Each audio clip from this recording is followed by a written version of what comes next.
Hello, my name is Marcia Yerman. The show is Women in Art. Today our guest is Grace Graupe-Pillard. Grace is currently preparing for an exhibition at the New Jersey State Museum in Trenton. She has received wide recognition for her work because of its political and social content as well as its haunting imagery. Grace is going to take us around her studio and discuss individual pieces with us. However, before that, we will talk about her background and how it has affected both her life and her art. Grace, first of all, I want to thank you for allowing us to come out to your studio and visit with you. My pleasure. Okay. Before we go around and have you talk about individual works, I'd like the audience to hear about you and learn about your background. And to start with, I'm going to throw out a term that has been used in reference to you, and that's the word humanist. How do you respond to that? Well, for me, that's a terrific compliment. Mm-hmm. And I just hope I can live up to that term in my own life and in my work. It's an attribute that I think is very important for people. Why do you think people are using that word? What is it that they're responding to in your work that creates that kind of descriptive term? I think the work has a humane quality. Mm-hmm. It has a quality of everyday life. It has an accessibility that people can respond to. I've done figures over the years. I've done portraits, and I'm really very interested in the psychology and the sociology of people, and I really like people. Do you think that comes from any of your personal upbringing? You are the child of Holocaust survivors. Do you think that's had any kind of input on the way you see the world? Well, I definitely do think it has. You know, it's made a definite impact on my life. When I was a child, that's what I heard about all the time. I mean, it was around the aura of. There was discussions at all times about what happened. We didn't know what happened to family members. I think I care about people who are not integrated into everyday life. The person who's kind of the outcast, in quote, right, or the eccentric, person who's a survivor in an environment that can be brutal. And I think that I'm more sensitized to people in that environment because of my background. Because of what your family went through and how it affected you. You're also a twin, aren't you? Yes, I am. Does that play any part in your personal psychology? Oh, definitely. I'm a fraternal twin, which is different from identical. And she's really a wonderful support to me. We're very different, but I'm very competitive. And Is she an artist? She's not an artist. But we were always compared, and there's this competitive quality. You have somebody the same age, and people who's around, you have to dress alike up to a certain point, or our parents dressed us alike. They did. Up to a certain point, up to about second grade, until we finally revolted. But she's really a really wonderful support to me and my work, and she has things in her life that I don't have that are so important to my life, like my niece and nephew. You don't have children. And they are like my surrogate children, and they're terrific. Do you think in any way the fact that you've chosen to be an artist has created the situation where you haven't become a parent, or you think it's just totally unrelated? I don't think it's totally unrelated, though I realize that being an artist or wanting to be in the art market, art world is very very difficult. It is also a very hard environment to make a living, to be able to support yourself even at a minimal level is with your work is very difficult. And so I made certain choices in my life, and one of them really was not to have children. Because of the economic factors? Economic factor was a great factor. Yeah. Grace, I know you also teach. This probably also helps to supplement your income. How do you feel about teaching? Is it a rewarding experience for you? I was really very frightened to teach for the longest time because I didn't think I could do it, but it ended up that I really look forward to teaching one day a week. I teach for the Monmouth County Park System. I teach a lot of senior citizens, mainly women, only adults, really, well, maybe 3 or 4 younger people. And they've become almost like a family to me. They bring me clothes. I'm sure the pants I'm wearing and the shirt has come from some student. They're wonderful. And I have the same students year after year after year, so it's like a workshop. And I'm able to supplement, I'm able to have an income because of that, and it's the only steady income, the only thing that I can count on. Because otherwise, being an artist, you just never know whether you'll sell something. One year can be terrific, the next year can be awful. Well, you've been involved with galleries. Yeah.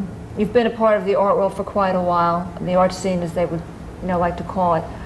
How do you feel about the gallery system and the way that the art world is structured? I mean, now a lot of galleries are closing. We see things kind of falling apart a little bit, but in the past you have showed it at respected galleries. Can you give us any insight into that, about how you feel about it? Well, I actually have gone through a group of different kinds of relationships with galleries. I started out with Razor Gallery, which was a co-op in 1974 in Soho. And that was a pretty terrific experience. It was a certain amount of dues, very minimal. I think it was $35 a month. And we actually had a director. And there were very good people that showed there at the same time. People like Robert Colescott, even Judy Pfaff had a project room, so-called project room in the back. So I like that experience very much, but you don't get the same kind of activity in terms of collectors, art reviews, critics. People don't have the same respect for you because so much depends upon context in the art world. Where you're showing, who you're showing with, who's important, who's not important. Context to me is unbelievable. You can have the same artist show in a co-op gallery and be terrific, and that same artist won't even be looked at, but if that artist shows at Mary Boone or at Paula Cooper, everybody will look at that artist in a new way. So that's the reality of the art world. But where do you think that comes from? From the artists, from the dealers, from the collector? How does that filter up so it becomes that kind of, as you said, context? I mean, the reason why co-ops were started was to get away from that. But then again, you say that you don't feel that the art world responded to it. It didn't. Do you feel resentful? Do you feel resentful to the gallery system? No, because it's a reality. A reality of a free enterprise system. I mean, that's what we're living in. We're living in a capitalist society. It's about making money. In order to make money, one has to sell work, and you have to act like a business. I mean, the galleries also have to make money. They have tremendous overhead now. Right. But I do resent the fact that quite often artists don't get paid. The gallery situation is the first situation kept. In other words, if you can't pay your rent, you mean that you sell a piece of work and the gallery pays their bills with your fee, and they don't give you the money for your... No, that's never happened to me. But there's so many rumors in the art world. This is not something that happens a lot, but I do know that artists quite often are the last to get paid. But the system, times are bad. If there's any kind of slight depression or recession, art is a luxury. Art is going to get cut first. As a woman, do you think you've been treated any worse than a male artist? Do you just think artists in general have it tough? I think that women artists have it a lot tougher than male artists. Yes, I do. And I still feel that way despite being involved and being helped a lot by other women in the 70s in the women's art movement. I really feel that women, if you look at rosters of the big galleries, the ones that can make you money, that can help make your career, there are usually, if we're lucky, a third women, not even, on those rosters. And in their stable, as they say, quote, stable. Right. I do think that women will always, for some, just because it reflects the art world, the art business reflects the general society. And that's the situation. That's another reality. You talk about the women in the 70s. Now with the last Whitney Biennial, we heard people talking about the new women's movement. Of course, women who were active in the 70s seem to be a little bit resentful that what's being done now is really, to them, a rehash of what they were doing. No. Do you have any response to that? I think it's terrific. I think the Guerrilla Girls are terrific.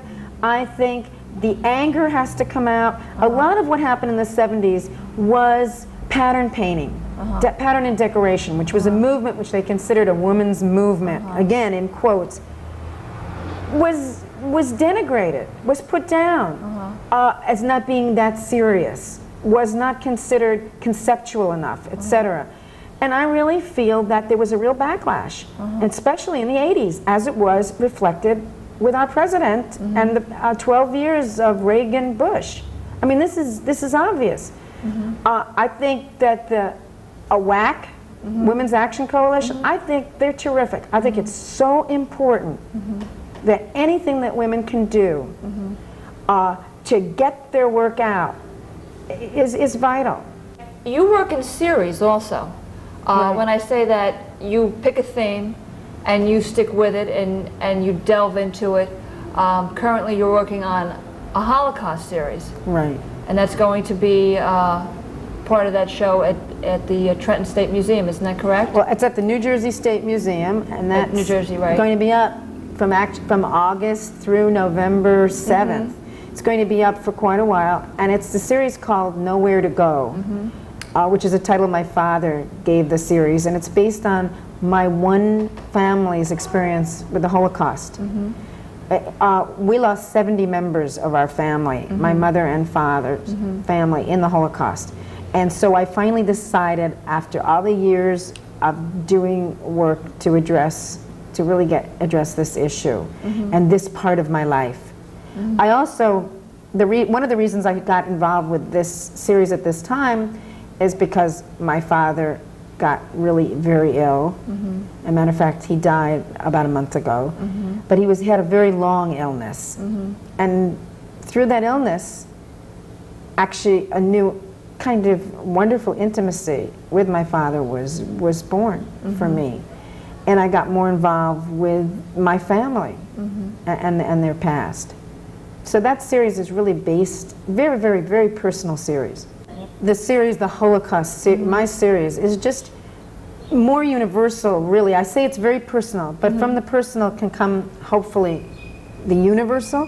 Exactly. And I feel that I have one piece in the series called Buried Rights, and it's R-I-G-H-T-S. And I feel that it's not only the Holocaust for the German Jews, but it's the Holocaust that go on all over. It's the killing fields. Right.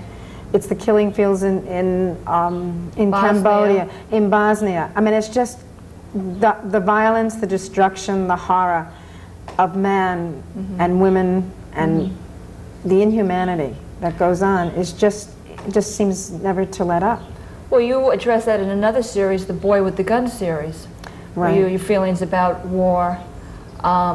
You had a successful show recently in, when was that, Grace? That show was from in January and February in '93. It was exclusively Boy with the Gun imagery. Right. I had about 25 images, the same silhouette of a boy with a gun, running through this wonderful space in Soho at Clarfeld Perry Gallery. And I made an installation of an ark, and these young people, this boy with a gun, I call it a boy with a gun rather than a man with a gun, because I don't want to glorify, first of all, the act of violence, and I felt at one time that children's games become adult pursuits. But the horror now is that children's games are really very horrifying quite often if we hear about the kids with guns of violence and guns and in society. Now, just to go back to something that you spoke about before, which was your father's illness and his recent death, you went through a metamorphosis again with your work because your father had a stroke and was unable to communicate with you in the forms that he had before, and you introduced the language into your paintings. Could you talk a little bit about that? When my father had a stroke in 1991, and he wasn't able to talk. So what he did, he had to write down his words. And he also had a change in personality in the hospital. He got very angry and very upset, of course, because he was so cut off from communication and just from the life he had always lived. I took down a lot of his words. I kept all his words, and I used them, his words, the words of a person in pain, frightened, I use in a different context. I use it in my artwork. So I'll show you examples of pieces where I take his words and I put them in a different context to make a synthesis of something very different. Okay. Actually, I think maybe what we should do is look at some of the works now and have you talk briefly about each of them. Terrific.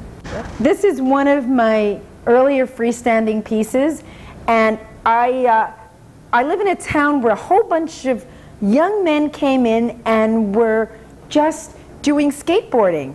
And I love their image, so I photographed a whole bunch of skateboarders and bicyclists and all kinds of tricksters. And I decided to use one side, an image of a young man, youth, defying gravity, feeling that they're immortal. You know how young people are. And then on the opposite side, I used an image, and let me turn this around, of an older person. And so fortuitously, kind of a hole happened right in her face, and certain things happened. So this whole series that I worked on were about contradictions. Contradictions, in this case, between youth and old age and aging. This is personally one of my favorite pieces. This man is Hank, and Hank is my favorite model. I've used his image many, many times. He lives in Freehold, the town that I live in, and he lived in a van for many, many years. He was homeless and lived in that van, and I really have established a friendship with him. This is Hank going to the track with his paper bag. On one side is a person who, for me, represents an outcast, a person who's homeless in society. And on the other side, as I turn this around again, I have an image which is a very obvious image, but I think it has to be stated, with this very elegant woman turning her back on Hank. This kind of imagery, some of it is more obvious, some isn't. I just feel that certain statements, as I said before, have to be made.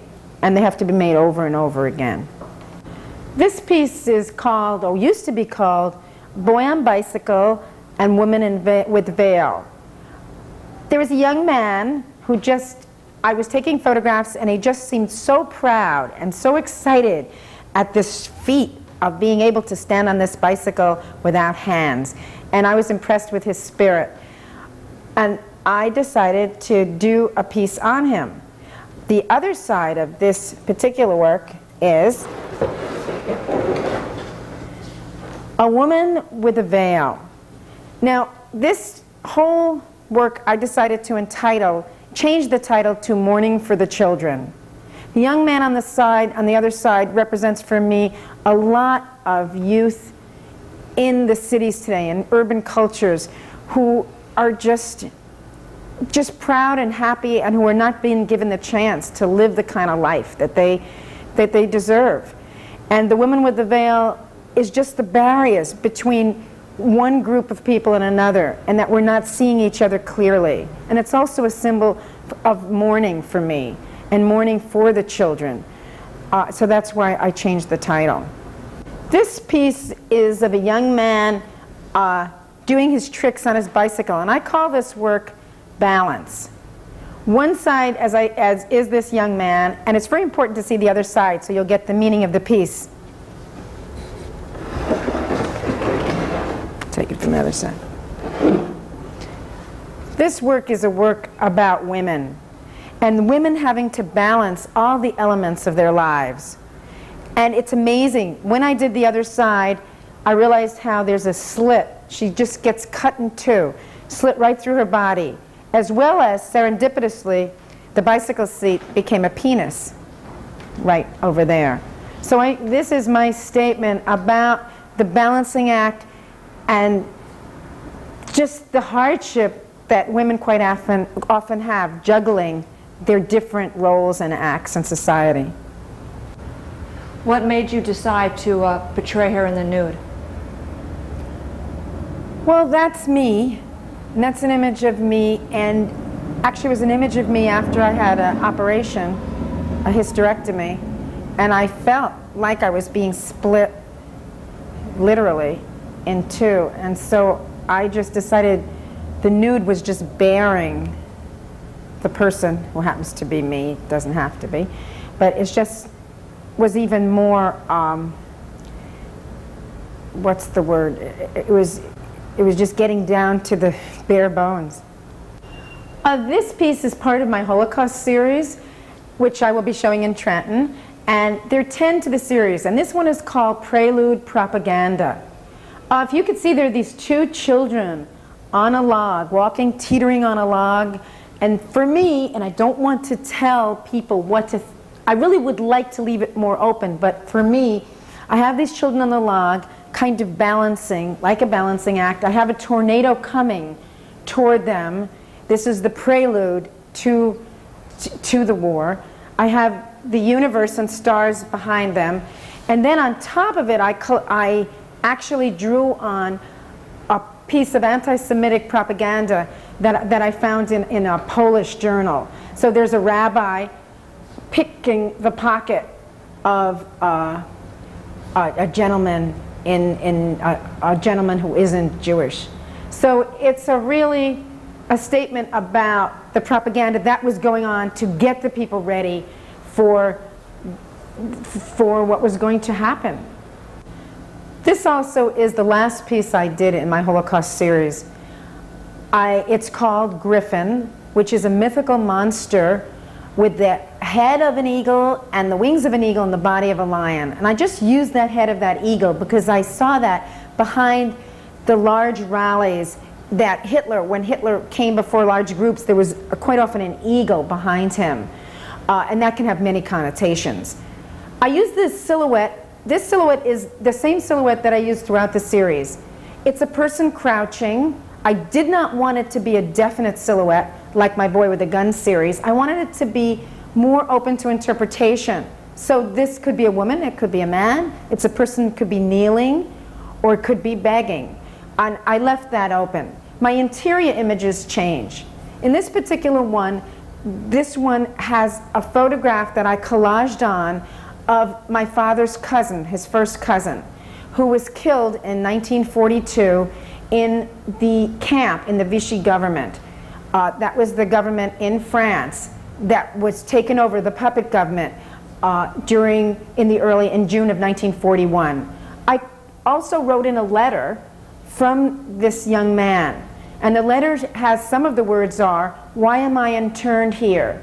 We promenade in our barbed wire environment like at a beach." And the most ironic part of it is this next sentence, I feel. I was a soldat, a soldier for France. Then I carried the same gun that I am now guarded with. And to me, that's the tragedy of official persecution, official governmental power, and the horror that people who have served their government, in quotes, are now being murdered and killed by that same government. And that happens, as I've said, all over, and it's more universal than just this one image. I'd like to show you pieces that I've done that have to do with my father.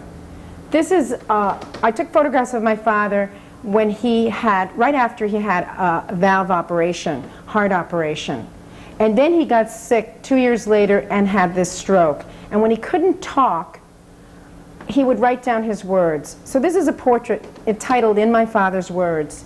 Some of the words that he said that I placed over him as if they're tattooed, almost as if they were tattooed onto him, are very, I feel, moving, touching. I want to be able to move. I used to be okay. I'll hide the mirror. And then he says things like, "Untie me, I promise." Who are the murderers? This hospital is killing me.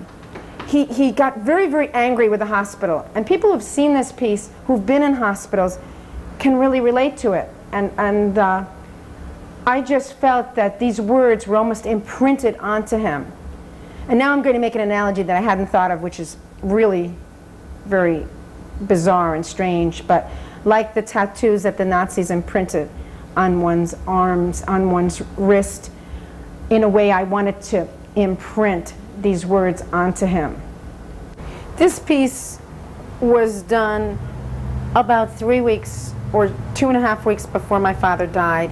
He was in the hospital, and knowing me, I knew I was going to do this piece on him. That's how I had seen him since for the last 2 months. It's 11 feet long and it's 3 feet high, and I put in his words and I layered them. I have things that he said, like, I am a retired architect. He hadn't said anything. In this state, he was really at the very end of his life. But things I put in, such as too dark, who makes me sleepy all day, I am afraid, and the hospital is stealing my life. I worked from a photograph that I went into the hospital and visited him, and he was really unaware of my presence at that time. I think he was, though he did squeeze my hand, and I did take a whole series of photos of him. Yeah, I feel that this piece was really done for me, and I don't know, some people might say it's perverse, but I really, really cared about my father. We had a really wonderful relationship, especially toward the last few years of his life. He was a wonderful person, and so I do feel that I had to do this. I really don't know why. I feel that art is a catharsis quite often, and the wonderful thing about being an artist, for an artist, is that I have been able to deal with issues that I find very difficult in my life by using them or in my artwork. Grace, once again, I want to thank you for allowing us to visit you in your studio, and not only to talk with you, but to have you show us your work. Well, thank you, and I really enjoyed myself. Thanks. I hope you enjoyed the show. Please be with us again next month. This is Marcia Yerman for Women in Art.